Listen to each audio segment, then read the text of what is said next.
Welcome to Mojo TV. బులెటిన్ల ముందుగా headlines. Udaybhanu Chib అరెస్టుపై బీజేపీ ఆగ్రహం. రాహుల్ గాంధీపై గౌరవ్ భాటియా తీవ్ర ఆరోపణలు.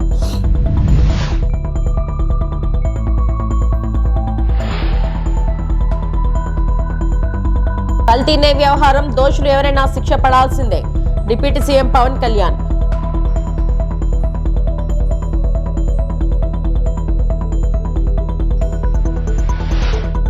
ప్రతి గిరిజన గూడానికి రోడ్డు అనుసంధానం. శాసనసభలో ప్రభుత్వ హామీ.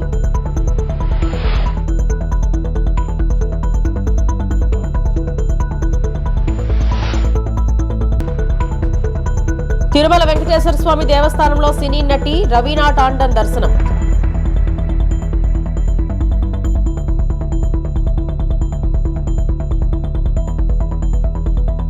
గత ప్రభుత్వం పనులకు రంగులు వేసి క్రెడిట్ తీసుకోవద్దు. మాజీ మంత్రి హరీష్ రావు.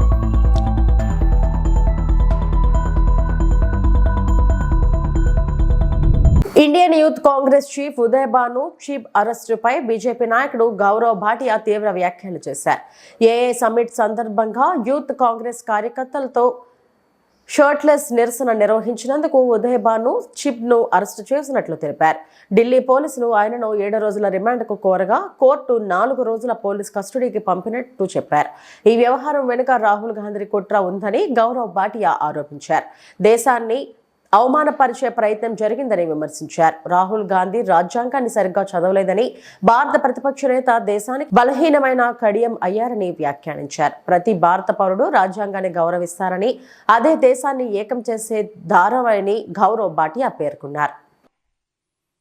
ये जो नकली राहुल गांधी की दुकान है, मोहब्बत की दुकान, इसमें केवल नंगई और बेशर्मी का सामान। आज की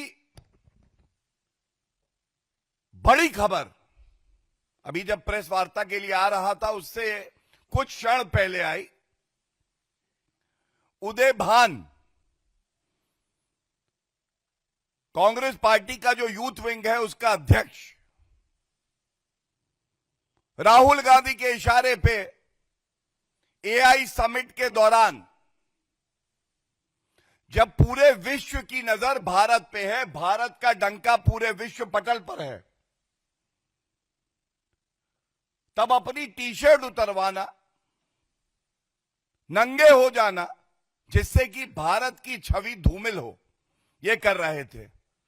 बताया जाता है इनकी गिरफ्तारी हुई और दिल्ली पुलिस ने 7 दिन की पुलिस रिमांड मांगी थी न्यायालय से।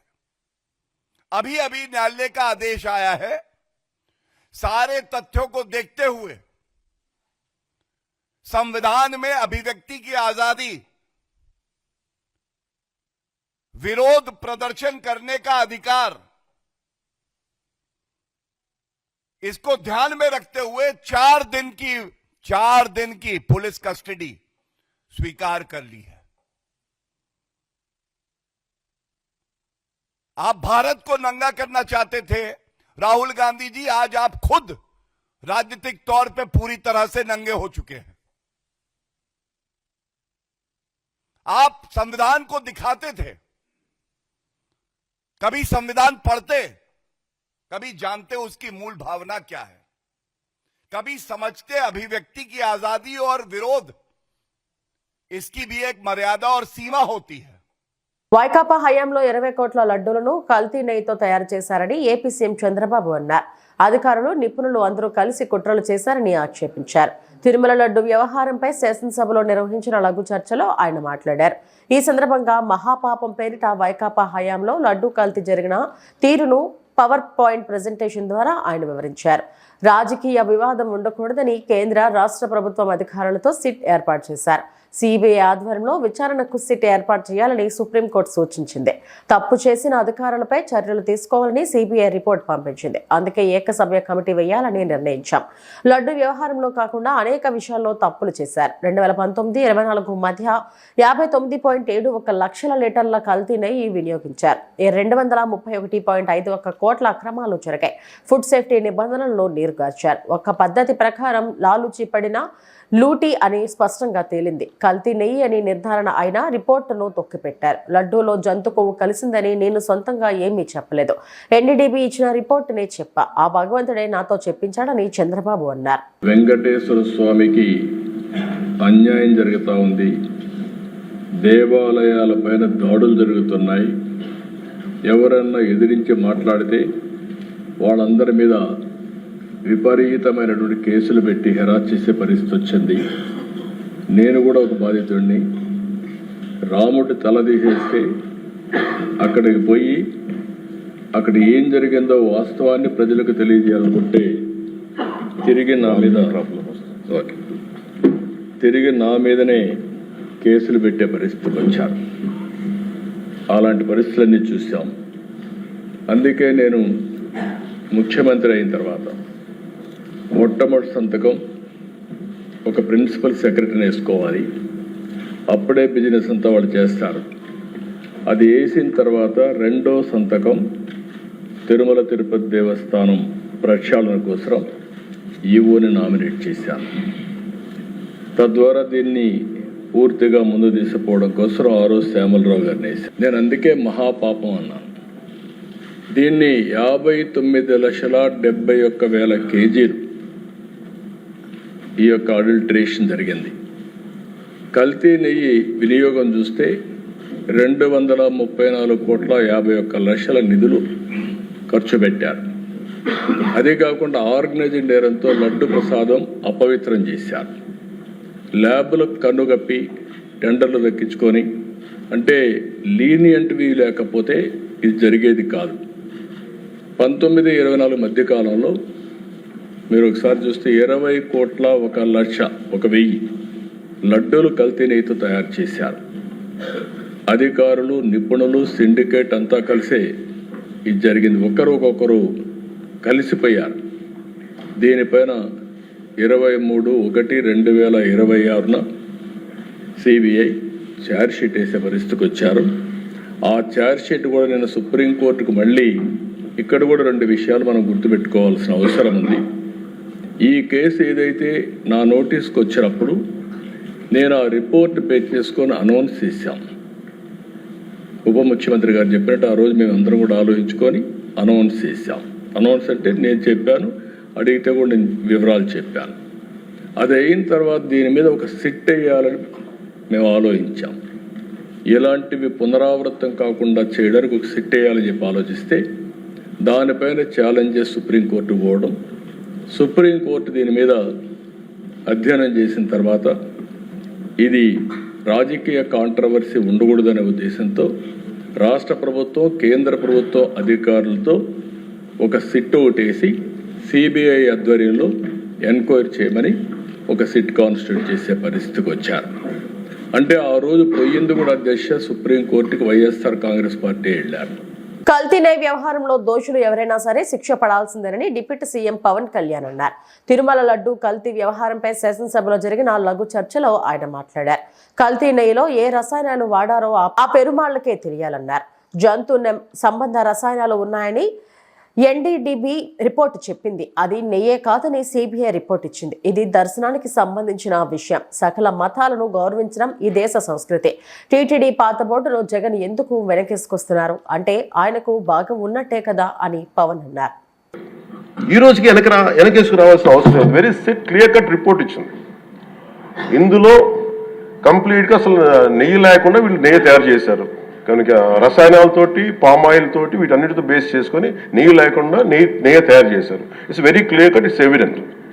ఇప్పుడు ఎందుకు ఇంత డిస్కషన్ అవుతుంది అధ్యక్ష? మనందరం కూర్చోబెట్టి ఇంత సభా సమయాన్ని ప్రజలకు ఇవ్వాల్సింది కేవలం తిరుపతి లడ్డు గురించి ఎందుకు మాట్లాడాల్సి వస్తుందంటే, వాళ్ళు నిజంగా కనుక ఉప్పేసుకుని ఉంటే కల్తీ జరిగింది, దానికి తగ్గ లా ఏం కోర్స్ యాక్షన్ ఏం తీసుకోవాలో తీసేసుకుని అయిపోతుంటే దానికి ఎవరైతే పర్పెట్రేటర్స్ ఉన్నారో వాళ్ళకి ఆ శిక్షగా వెళ్ళిపోతారు. అలా కాకుండా అసలు ఆ నెయ్యిలో కల్తీ లేదు, యానిమల్ ఫ్యాట్ లేదు, రిపోర్ట్ ఇచ్చిన తర్వాత ఇవన్నీ. అందుకని ఈ సభ ఈరోజు ఇంతమంది మాట్లాడాల్సి వస్తుంది అధ్యక్ష. మాకు ఏమనిపించిందంటే అధ్యక్ష, దీన్ని మా క్యాబినెట్ మీటింగ్లో మా దృష్టికి తీసుకొచ్చింది మీకు తెలియజేస్తున్నాను మీ ద్వారా ప్రజలకి. సిబిఐ నేతృత్వంలోని ఈ స్పెషల్ ఇన్వెస్టిగేషన్ టీం ఆ నెయ్యి తయారీకి 1 లీటర్ పాలు కూడా వినియోగించలేదని చెప్పి చాలా ఖచ్చితంగా తేల్చింది.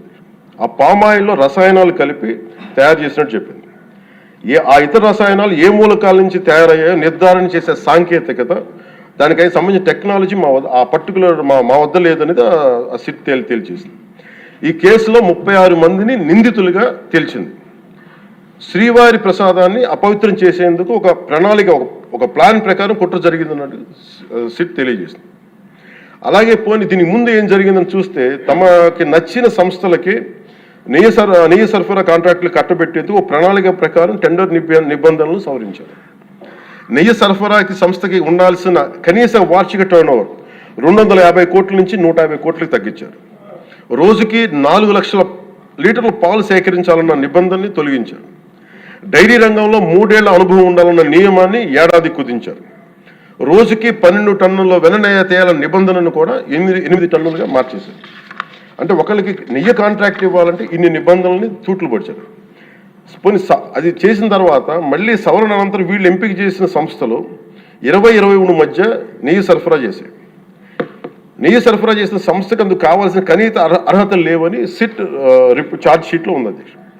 వీరు నెయ్యి సరఫరా ఎంచుకున్న సంస్థలు బోలేబాబా అని కానీ దానికి అనుబంధ సంస్థలు మాల్గంగా, వైష్ణవి డైరీలు 1 లీటర్ కూడా నెయ్యిని పాల నుంచి తయారు చేయాలని స్పష్టంగా చెప్పారు.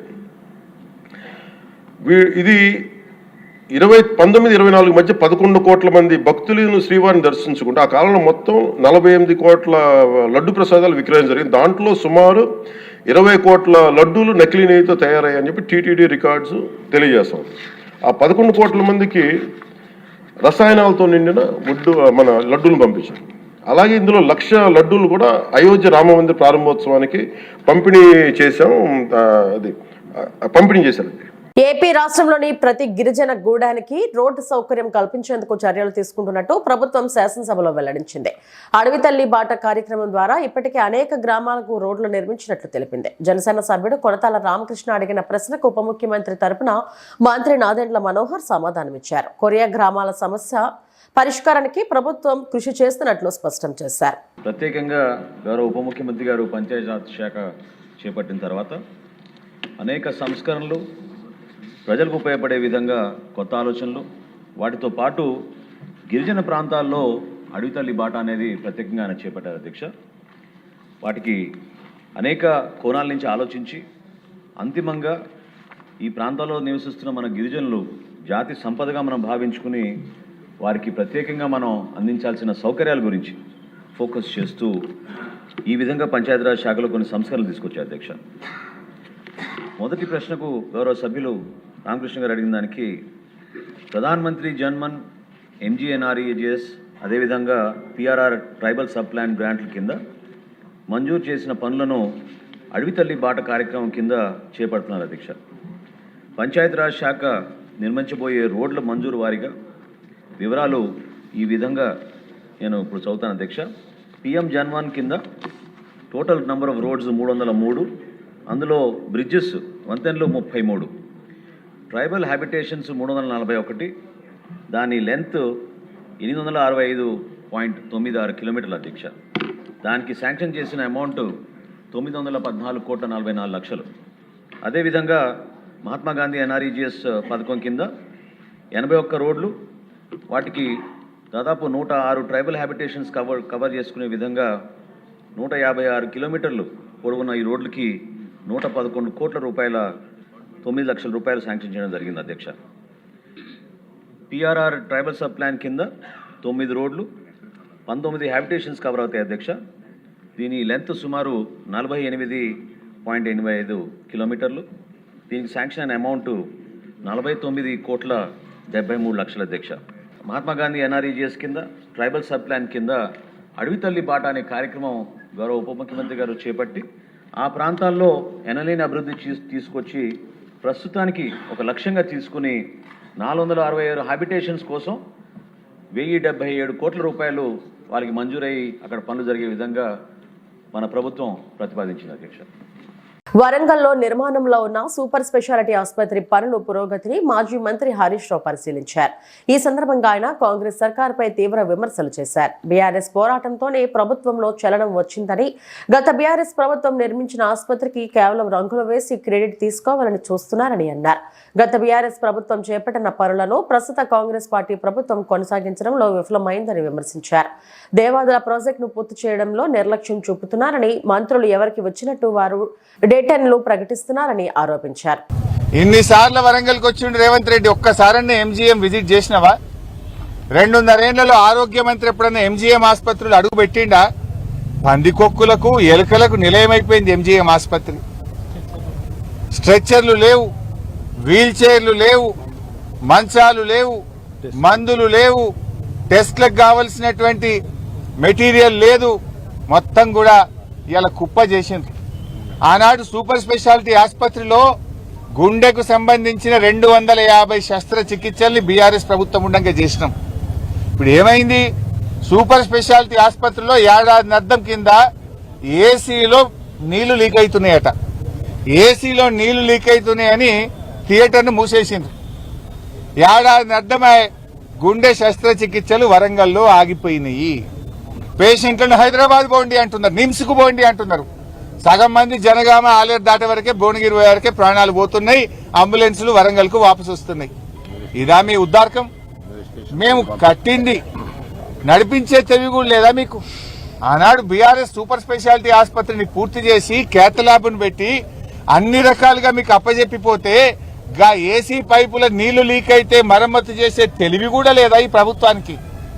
ఏసీ పైపుల నీళ్లు లీక్ అవుతున్నాయని ఆపరేషన్ థియేటర్లు మూతబెట్టారా? క్యాత్ ల్యాబ్ను మూసేస్తారా? గుండెకు సంబంధించిన శస్త్రచికిత్సలు నిలిపివేస్తారా? ఇదేం నిర్వాహకం అని చెప్పి ఈ రోజు నేను ప్రశ్నిస్తా ఉన్నా. రాజమండ్రి కిమ్స్ హాస్పిటల్లో కల్తీపాల బాధితులను వైఎస్ఆర్సీపీ నేతలు విడుదల రజని, సీదిరి అప్పలరాజు, తానేటి వనిత, వేణుగోపాల్ కృష్ణ, మార్కాని భరత్, జక్కంపూడి రాజా, తలారి వెంకట్రావు, డాక్టర్ గూడూరు శ్రీనివాస్ పరామర్శించారు. అనంతరం మీడియాతో వైఎస్ఆర్సీపీ నేతలు మాట్లాడారు. జగన్మోహన్ రెడ్డి గారి తరపున వాళ్ళందరికీ కూడా భరోసా ఇవ్వడం కోసమని మేమందరూ కూడా రావటం జరిగింది. జరిగినటువంటి సంఘటన తరువాత జరిగినటువంటి పరిణామాలు కూడా మీకు అందరికీ కూడా విదితమే. ప్రభుత్వ స్పందన ఎంత నామమాత్రంగా ఉందో కూడా మన అందరం చూసాం. మీరు ఒకసారి గమనిస్తే ఈ రాష్ట్రంలో ఏ సంఘటన జరిగినా సరే,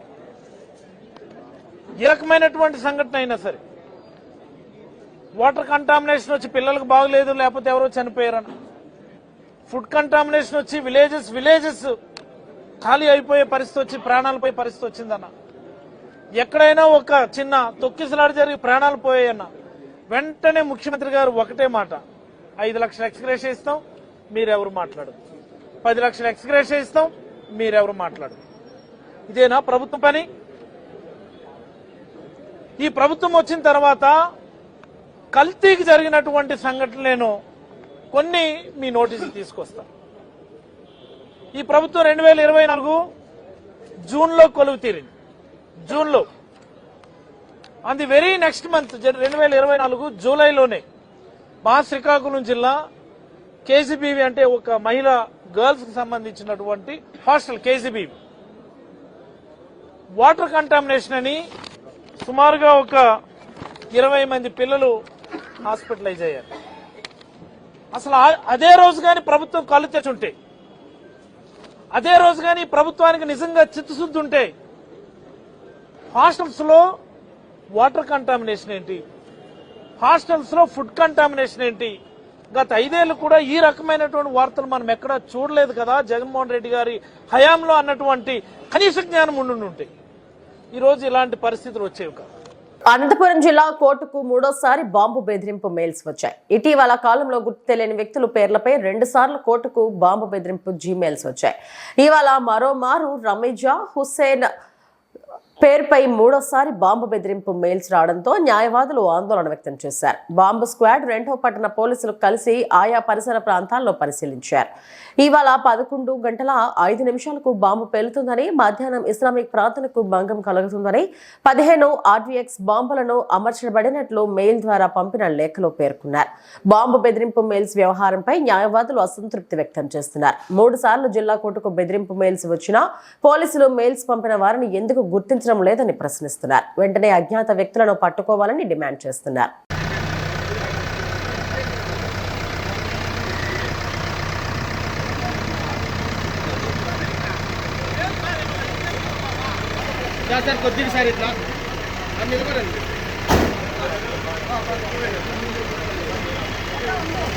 ఇంకోటి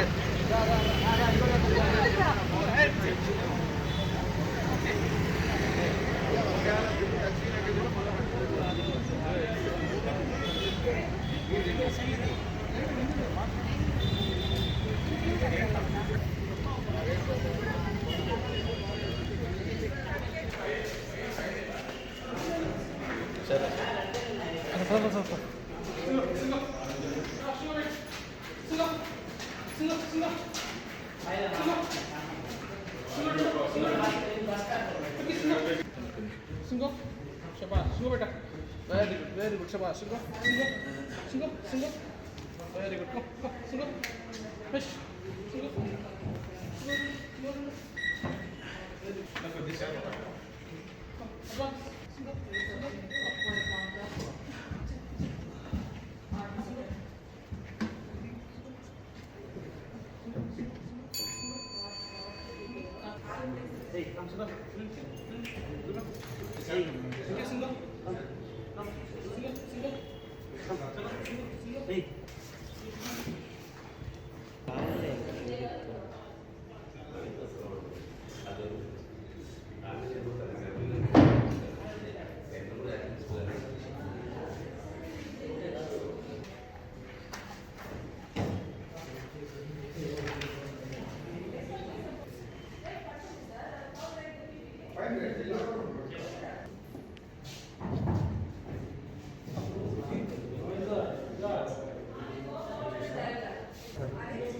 రజియాను హుసేన్ @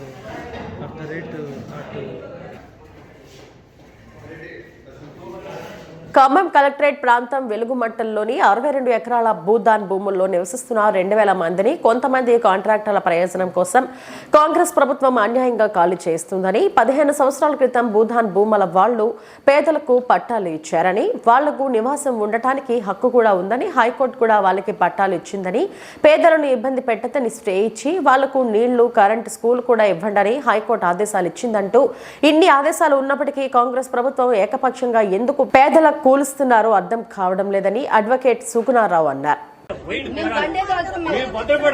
అక్కడ ఆఫ్ చేసిండు బండి వస్తుంది మాదే బండి ఇప్పుడు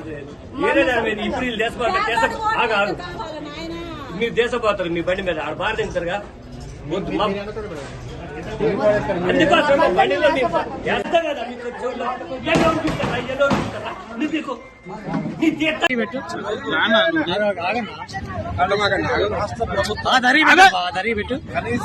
మధ్యలో పెట్టకు వెలుగుమట్ల గ్రామంలో సుమారు 2000 మంది ప్రజల గుడిసెల్ని ఎలాంటి కోర్టు ఆర్డర్ లేకుండా, ఎలాంటి ఆదేశాలు లేకుండా ఏకపక్షంగా కాంగ్రెస్ పార్టీ తన నమ్ముకున్నటువంటి కొంతమంది కాంట్రాక్టర్ల కోసం, వాళ్ళ ప్రయోజనం కోసం గుడిసెల్ని ఏకపక్షంగా రాజ్యాంగ విరుద్ధంగా కూల్చేస్తున్నారు. వెలుగుమట్ల గ్రామంలో భూదాన భూమి ఉంది. సుమారు 62 ఎకరాల భూదాన భూమి ఉంది. ఈ భూమిని సుమారు 14-15 సంవత్సరాల క్రితం పేదలు భూదాన బోర్డు ద్వారా పట్టాలు తెచ్చుకొని ఆ పట్టాలు రాజ్యాంగబద్ధంగా, చట్టబద్ధంగా వాళ్ళు నివాసం ఉంటున్నారు. వాళ్ళకి భూదాన బోర్డు వాళ్ళు పట్టాలు ఇచ్చిండ్రు. అదేవిధంగా హైకోర్టు వారు పట్టాలు ఇచ్చారు భూదాన బోర్డు వాళ్ళు. వాళ్ళకి అనేక మంది వాళ్ళ నివాసం ఉండడానికి హక్కు ఉందని చెప్పి పట్టాలు కూడా ఇవ్వడం జరిగింది.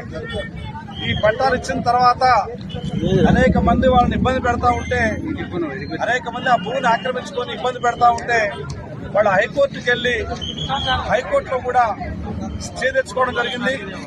హైకోర్టు వారు కూడా, గౌరవ తెలంగాణ హైకోర్టు వారు కూడా అక్కడ పేదలు ఉండవచ్చు, వాళ్ళని ఇబ్బంది పెట్టొద్దు, వాళ్ళు ఉండాలని చెప్పేసి హైకోర్టు వారు స్టే ఇచ్చారు, ఆదేశాలు ఇచ్చారు.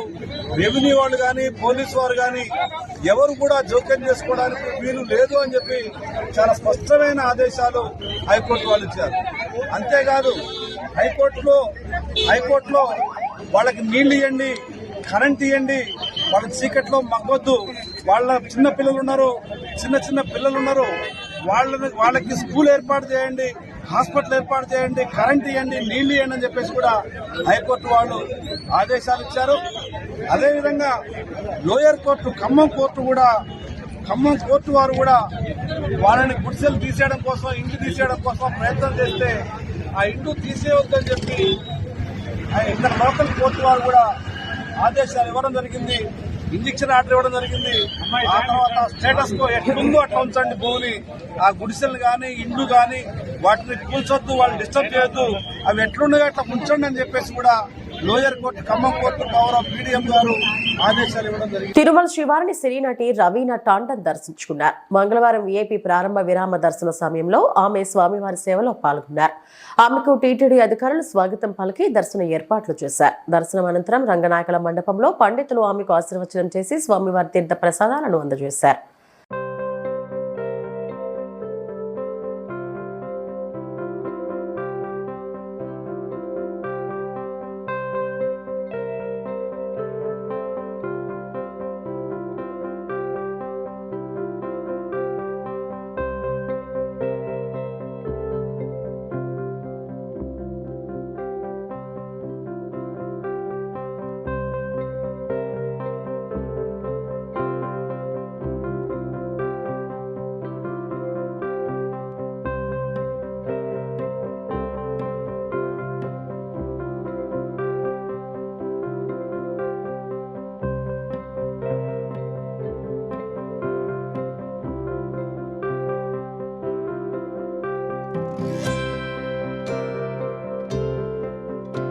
ఇవి ఇప్పటివరకు నా బులెటిన్ అప్డేట్స్. నమస్తే.